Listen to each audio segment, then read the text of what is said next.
The world stood still. All eyes were fixed on Rome as history unfolded. A new chapter in the Catholic Church began, not with whispers or quiet reverence, but with the roar of a million hearts united in awe. The Catholic Church, in all its timeless grandeur, had elected a new shepherd, Pope Louis I, the first Filipino to blaze a trail to the highest seat of faith. The Vatican glowed with centuries-old dignity. The cobblestone streets leading to St. Peter's Basilica overflowed with pilgrims from every continent.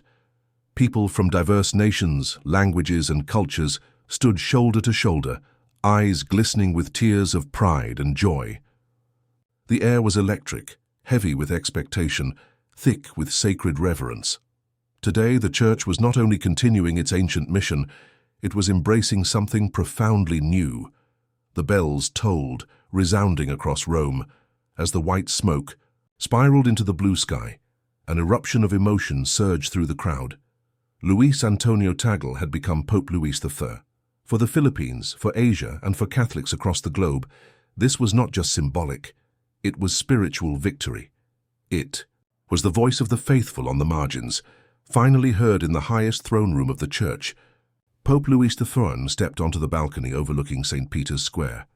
His expression was calm, his eyes filled with humility and grace. He raised his hand in blessing, and silence fell.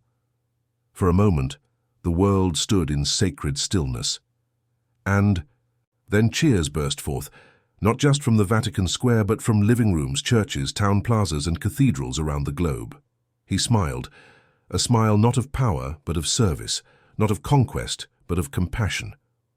Born in the Philippines, Luis Antonio Tagle was a child of deep faith. His early years were shaped by prayer, love, and a deep sense of community. His parents were devout Catholics, and their dedication to the Church inspired young Luis to dream not of greatness, but of goodness. He served at the altar. He helped in youth groups. He listened, observed, and grew into a young man marked by gentleness and grace. Luis was never driven by ambition. His rise through the Church was fueled by a quiet, undeniable commitment to others.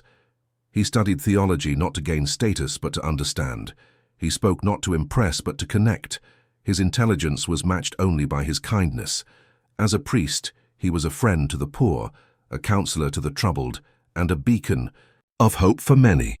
As Archbishop of Manila, he carried these same virtues into broader leadership. He didn't wield authority like a sword. He offered it like an embrace.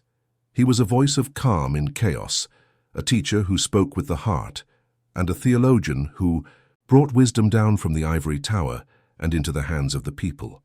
His homilies were simple yet profound, often echoing in the hearts of those who heard them for weeks afterward. But it was not just intellect and kindness that brought Luis to the papacy. It was his profound understanding of the Church's global mission.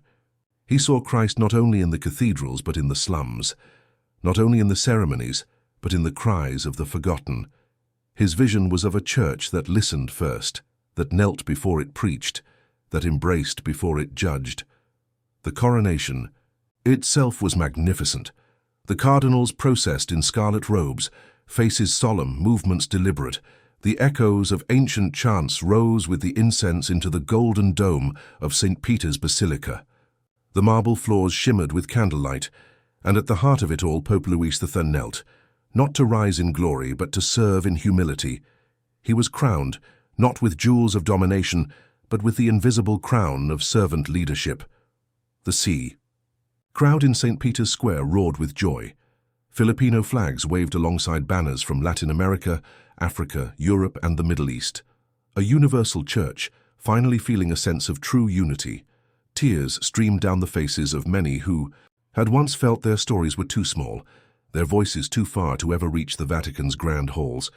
And yet here he was, one of them, raised in a modest home, rooted in community, shaped by simplicity, now guiding the world's 1.3 billion Catholics. Pope Louis III is expected to usher in a new era, one where the Church becomes a deeper refuge. For the marginalized, a stronger advocate for peace, a louder voice for justice. His focus on interfaith dialogue, social inclusion and healing will be critical in a time when division runs deep, even within the Church itself. His papacy begins with a simple message: compassion. He urged the faithful to look to their neighbors, to rebuild trust, to heal wounds. He didn't thunder with judgment, he whispered with mercy, and that whisper may echo far longer than any shout. The Catholic Church has faced many storms: scandal, decline, division. But in Pope Louis I, many see a guiding light.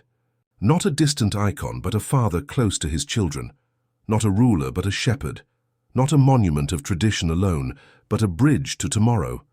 And so the world turns a page. History will remember this day, not just for its spectacle, but for what it signaled: a church that truly looks, listens, and loves beyond borders. Pope Louis I stands as a symbol of hope, for Filipinos, for the poor, for the voiceless, for the faithful. His papacy is more than a moment, it is a movement, and the Church, ancient and new, rises to follow.